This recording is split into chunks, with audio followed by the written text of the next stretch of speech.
ಮುಸಲ್ಮಾನರನ್ನು ತೋರಿಸಿ ಹಿಂದೂ ಧರ್ಮ ಮತ್ತು ಹಿಂದೂ ಜನಾಂಗದವರನ್ನು ಯಾರಾದರೂ ಮಂಗ್ಯನ ಮಾಡ್ಯಾರಪ್ಪ ಅಂತಂದ್ರೆ ಅದು BJP ಮತ್ತು RSS ಸಂಘ ಪರಿವಾರದವರು. ನಿಜವಾಗಲೂ ರಾಮನ ಹೆಸರಿನ ಮೇಲೆ ಬೆನಿಫಿಷರಿ ಆದಂಥವ್ರು ಯಾರಪ್ಪ ಅಂತಂದ್ರೆ ರಾಮನ ಹೆಸರಿನ ಮೇಲೆ ಲಾಭ ತೊಗೊಂಡಂಥವ್ರು, ರಾಮನ ಹೆಸರಿನ ಮೇಲೆ ರಾಜಕಾರಣ ಮಾಡಿ ಅಧಿಕಾರಕ್ಕೆ ಬಂದಂಥವ್ರು ಯಾರು ಅಂತಾರೆ ಸಂಘ ಪರಿವಾರ ಮತ್ತು BJP ಅವರು. ಎಷ್ಟೋ ಜನ ದೇವದಾಸಿ ಹೆಣ್ಮಕ್ಳು ದುಡ್ಡನ್ನು ಹಾಕಿದ್ದಾರೆ, ಉಂಡಿಗೆ ಹೋಗಿ ರಾಮನಿಗೆ ಬೇಡ್ಕೊಂಡು ನಮ್ಮ ಕಷ್ಟ ಪರಿಹಾರ ಆಗಲ್ಲ. ಯಾಕಂತಂದ್ರೆ ಅದೊಂದು ಭಾವನೆ, ನಂಬಿಕೆ ಅನ್ನೋದು ದೊಡ್ಡದಿರ್ತೈತಿ. ನಮ್ಮೆಲ್ಲರ ಮನಸ್ಸು ರಾಮನ ಮೇಲೆ ಭಾಳ ಭಕ್ತಿಪೂರ್ವಕವಾಗಿ ಮತ್ತು ಭಯ ಭೀತಿಲಿಂದ ರಾಮನನ್ನು ನಾವು ನಂಬ್ತೀವಿ, ರಾಮನನ್ನು ದೇವ್ರಂತೇಳಿ ನಾವು ನಂಬ್ತೀವಿ. ಅವರು ಮಾತ್ರ ರಾಮನನ್ನು ಬಳಕೆ ಮಾಡಿಕೊಂಡು ಅದೊಂದು ಬಿಸ್ನೆಸ್ ಆಗಿ ಬಳಕೆ ಮಾಡಿಕೊಂಡ್ರು. ಅಂದ್ರೆ ರಾಮನ ಭಯ, ದೇವ್ರಂತಕ್ಕಂಥ ಭಯ ಇದ್ದಿದ್ರೆ ಅವ್ರು ಕಳು ಮಾಡಲಿಕ್ಕೆ ಸಾಧ್ಯ ಇದ್ದಿದ್ದಿಲ್ಲ. ಹೆಂಗೆ ಕಳು ಮಾಡ್ತಿದ್ರು? ರಾಮನ ಮೂರ್ತಿ ಏನಾದರೂ ಅದು ಬಂಗಾರದ ಇದ್ದಿದ್ದ ಕರೆವಾದ್ರೆ ಆ ಮೂರ್ತಿನ ಕಳು ಮಾಡ್ತಿದ್ರು ಅವರು. ಇದು ಸತ್ಯ.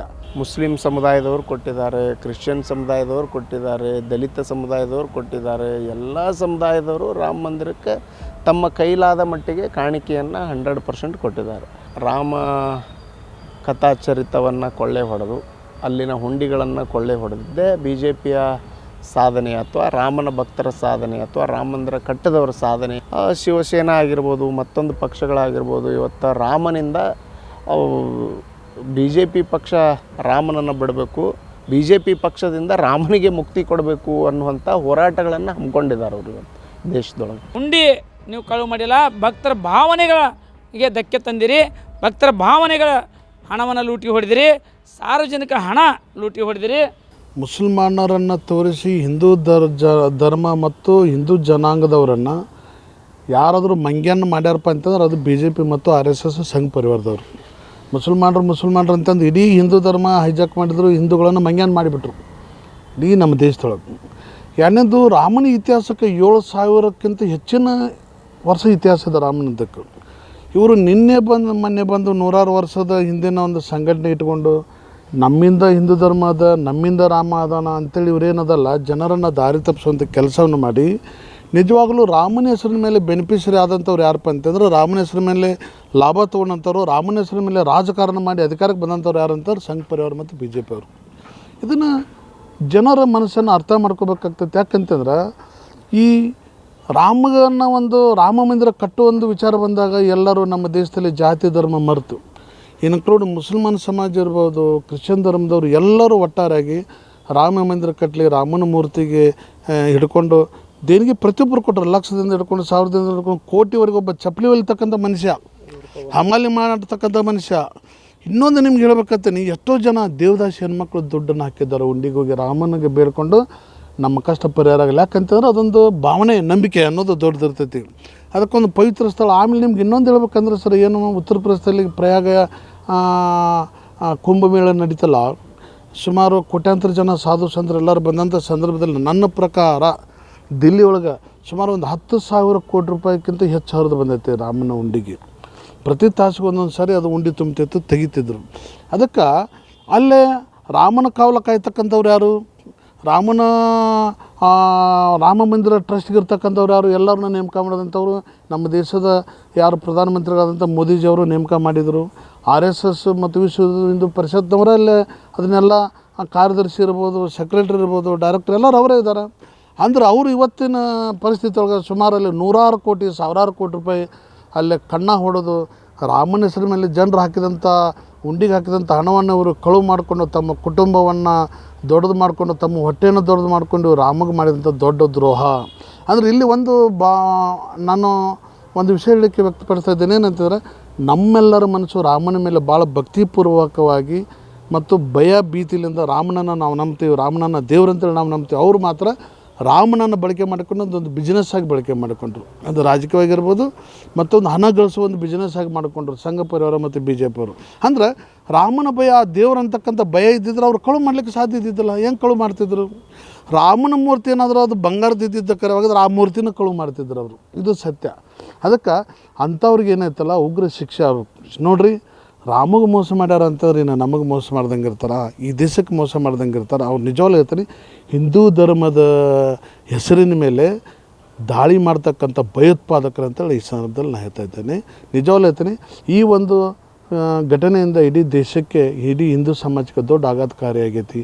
ಯಾರು ಕೂಡ ಅವರನ್ನು ನಂಬಲೇ ಇರ್ತಕ್ಕಂಥ ಪರಿಸ್ಥಿತಿ ಬಂದೈತಿ. ಅದಕ್ಕೆ ಆ ಘಟನೆಯನ್ನು ನಾನು ಸೇರಿ ಇಡೀ ಸಮಸ್ತ ಹಿಂದೂ ಧರ್ಮದವರು ಎಲ್ಲರೂ ಕೂಡ ಖಂಡನೆ ಮಾಡ್ತಾಯಿದ್ದಾರೆ. ಅವ್ರಿಗೆ ತಕ್ಕ ಶಿಕ್ಷೆ ಆಗಬೇಕಂತ ನಾವು ಒತ್ತಾಯ ಕೂಡ ಮಾಡ್ತಾಯಿದ್ದೇನೆ. ಸರ್, ನಾನು ಮುತ್ತಣ್ಣ ಶಿವಳ್ಳಿ ಅಂತ, ನಾನು ಇಲ್ಲೇ ಹುಬ್ಬಳ್ಳಿ ನಿವಾಸಿ. ನೋಡಿರಿ, ಕಡು ಬಡವ್ರೂ ಕೂಲಿ ನಾನಿ ಮಾಡಿ 1 ರೂಪಾಯಿನೂ ಹಾಕಿರ್ತಾರೆ, 10 ರೂಪಾಯಿನೂ ಹಾಕಿರ್ತಾರೆ, 100 ರೂಪಾಯಿನೂ ಹಾಕಿರ್ತಾರೆ. ಇಲ್ಲಪ್ಪ ನಂದು ಇವತ್ತು ನಾ ದುಡಿದು ಬಂದೀನಿ 300-400 ರೂಪಾಯಿ ಅಂದ್ರೆ ಅವೂ ಹಾಕೋರು ಅದಾರ. ಅಂಥ ಭಕ್ತರು ಅದಾರ. ಅಂಥ ಭಕ್ತರು ರೊಕ್ಕ ತಗೊಂಡು ಇವರು ತಮ್ಮ ಮನೆ ಕಟ್ಕೊಂಡೆ, ಆಸ್ತಿ ಮಾಡ್ಕೊಂಡೆ, ಮೋಜು ಮಸ್ತಿ ಮಾಡಿದೆ, ಇಂಥವೆಲ್ಲ ಮಾಡ್ಕೊತ ಹೋದ್ರೆ ಪಾಪ ನಾವೇನಪ್ಪ ನಾನು ದೇವ್ರಿಗೆ ಹೋಗ್ಬೇಕು ಅನ್ನೋದೂ ಅವ್ರಿಗೆ ಮನೋಭಾವ ಬೇಜಾರು ಬರ್ತದೆ. ಭಕ್ತಿಗೆ ಬೆಲೆ ಇಲ್ದಂಗೆ ಆಗ್ಬಿಡ್ತೈತೆ. ಆ ಭಕ್ತಿ ಬೆಲೆ ಇಂಥವ್ರು ಮಾಡೋ ಹುಂಡಿ ಹಣ ಕಳು ಮಾಡೋದ್ರಿಂದ ಆ ಭಕ್ತಿಗೆ ಬೆಲೆ ಇಲ್ದಂಗೆ ಆಗ್ಬಿಟ್ಟಿದೆ. ಆ ಭಕ್ತಿ ಏನು ಅನ್ನೋದು ಗೊತ್ತಿಲ್ಲ. ಒಂದು ಏನು ಬಿಡ ಬರ್ತೈತಿ, ನಾನು ನುಂಗಿದ್ರೆ ಏನಾಗೋದಿಲ್ಲ ಬಿಡ, ದೇವ್ರದಾನ, ದೇವ್ರು ನೋಡ್ತಾನೆ ಅಂತಾರೆ. ಶ್ರೀರಾಮನ ಹೆಸರಲ್ಲಿ ಎಷ್ಟೋ ಜನ ಲೂಟಿ ಮಾಡಿದ್ದಾರೆ ಸರ್, ಸಾವಿರಾರು ಕೋಟಿ ಲೂಟಿ ಮಾಡಿದ್ದಾರೆ. ಇಂಥವ್ರಿಗೆ ಕಠಿಣಾತಿ ಕಠಿಣ ಶಿಕ್ಷೆ ಆಗಬೇಕು, ಉಗ್ರವಾದ ಶಿಕ್ಷೆಯನ್ನು ಕೊಡ್ಬೇಕಂತ ತಮ್ಮಲ್ಲಿ ಕೇಳ್ಕೊತೀವಿ. ನಾವು ಇದನ್ನು ಖಂಡಿಸ್ತೇವೆ ರೀ. ಮನ್ಸಿಗೆ ಭಾಳ ನೋವು ಆಕೈತಿ. ನಾವು ಚಂಬರ್ ಬೀಳೋದು, ಗಟ್ರ ಬೀಳೋದು, ದಲಿತರು ಚಪ್ಪಲ್ ಹೊಲೋದು ಎಲ್ಲ ನಾವು ಹೋಗಿ ಅವ್ರು ಉಂಡಿಗೆ ಹಾಕೋದು. ಇವ್ರು ತಿಂದು ಕಾಸರ ನಾವು ತಿಂದು ಇಲ್ಲಿ ಮಟ್ಟಕ್ಕೆ ಬರಬೇಡ, ಮಂದಿರಕ್ಕೆ ಬರಬೇಡ ಅನ್ನೋ ವಿಷಯನೂ ಹೇಳ್ತಾರೆ. ಒಳ್ಳೆ ದಲಿತರ ಮೇಲೆ ದಬ್ಬಳಿಕೆನೂ ಮಾಡ್ತಾರೆ. ಇಂಥವೆಲ್ಲ ಇಟ್ಕೊಂಡು ಈಗ ಬಡ ಜನ ಹಚ್ಚಲಲ್ಲ ರೀ, ಅವ್ರಿಗೆ ಅದನ್ನು ಖಂಡನವಾಗಿ ಮಾಡ್ಕೊಳ್ಳಲ್ಲ. ಎಲ್ಲರಿಗೂ ಇದನ್ನು ಶ್ರಮ ಪಟ್ಟಿರ್ತದೆ, ನಮ್ದಂದ ಅಲ್ಲ, ಎಲ್ಲರಿಗೂ. ಎಲ್ಲ ರಾಮ ಮಂದಿರಕ್ಕೆ ಎಷ್ಟೋ ಮಂದಿ ಪ್ರಾಣ ಬಲಿನೂ ಕೊಟ್ಟಾರ, ಪ್ರಾಣನೂ ಹೋಗ್ಯಾವು. ಎಲ್ಲ ಇದರಿಂದ ಭಾಳ ಅನ್ಯಾಯನೂ ಆಗೈತಿ. ಎಲ್ಲ ಈ ರೊಕ್ಕ ತಿಂದು ಈಗ ಒಳ್ಳೆ ಮತ್ತು ಇವರು ಬೋಡಿಜನ್ ಬಾಬಾ ಅವ್ರಿಗೆ ಬೋಡಿಜನ್ ಹಚ್ಚುವಂಥ ವಿಷಯ ಮಾಡಲಲ್ಲ ರೀ. ಇದನ್ನು ಎಲ್ಲ ತಿಂದಿದ್ದು ಕರೆ, ಎಲ್ಲ ಮಾಡಿದ್ದು ಕರೆ. ಇದು ನೋಟ್ಟು ಖಂಡನೆ ಮಾಡ್ಬೇಕಂತೇಳಿ ನಮ್ಮ ವೇದಿಕೆ. ನಮ್ಮ ಹೆಸರು ರಾಜು ಮಾದರ್ ಅಂತೇಳಿ. ಅಯೋಧ್ಯೆಯ ಶ್ರೀರಾಮ ಮಂದಿರದಲ್ಲಿ ನಿರಂತರ ಲೂಟಿ ಆಗ್ತಾ ಇರುವಂಥ ಪ್ರಕರಣ, ಸಾವಿರಾರು ಕೋಟಿ ಅನ್ನುವಂಥ ಲೆಕ್ಕ ಕೇಳಿದರೆ ಬಹಳಷ್ಟು ದುಃಖ ಇವತ್ತು ಆಗ್ತಾಯಿದೆ.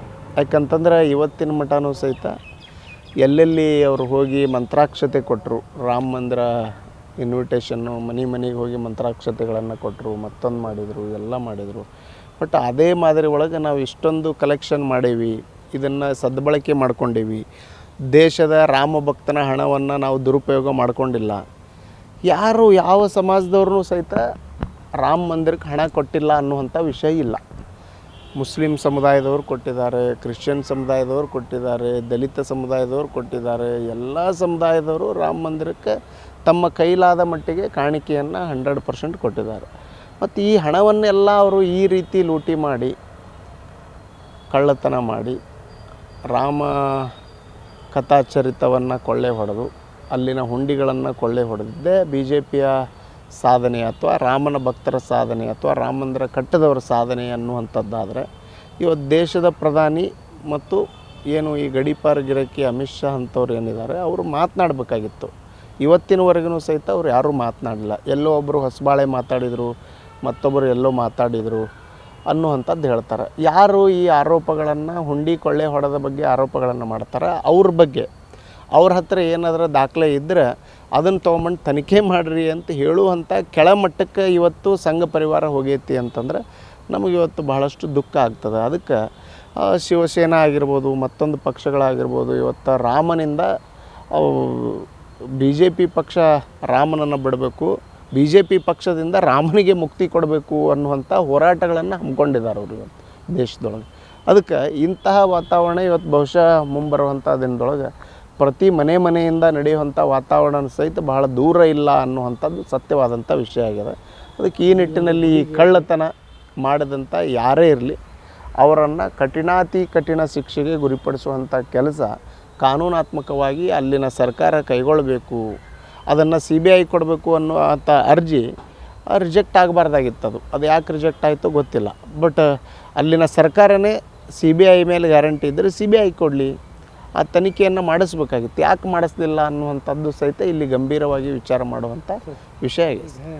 ರಾಮನ ಹೆಸರಿನಲ್ಲಿ ಆ ಟ್ರಸ್ಟ್ ಕಮಿಟಿಯ ಎಲ್ಲ ಸದಸ್ಯರು ರಾಮ್ ಅಂತ ಜಪ ಮಾಡಿ ರಾಮನ ಹುಂಡಿಗೆ ಕೈ ಹಾಕಿದಂಥ ಈ ರಾಮ್ ಟ್ರಸ್ಟ್ ತೀರ್ಥ ಜನ್ಮಭೂಮಿ ಟ್ರಸ್ಟ್ ಸದಸ್ಯರಿಗೆ ನಾನು ಅದನ್ನು ಖಂಡಿಸ್ತೇನೆ. ಯಾಕಂದ್ರೆ ನೀವು ರಾಮನ ಹೆಸರ ಮೇಲೆ ಜಪ ಮಾಡಿ ಇವತ್ತು ನಾವೆಲ್ಲ ಭಕ್ತರು ಹಾಕಿದಂಥ ದೇಣಿಗೆ ಮೇಲೆ ಕಣ್ಣು ಹಾಕಿದಂಥ ಇವತ್ತು ನೀವುಗಳು ನಿಮಗೆ ಉತ್ತರ ಪ್ರದೇಶದ ಸರ್ಕಾರದ ಕಟ್ಟುನಿಟ್ಟಿನ ಕಾಯ್ದೆಗಳನ್ವಯವರನ್ನು ಒಂದು ಭಕ್ತರ ಭಾವನೆಗೆ ಧಕ್ಕೆ ತಂದಿರುವಂಥ ಆ ಟ್ರಸ್ಟ್ ಕಮಿಟಿಯ ಎಲ್ಲ ಸದಸ್ಯರಿಗೆ ನಾನ್ ಬೇಲೇಬಲ್ ಕೇಸ್ ಹಾಕಿ ಒಳಗೆ ಹಾಕಬೇಕು.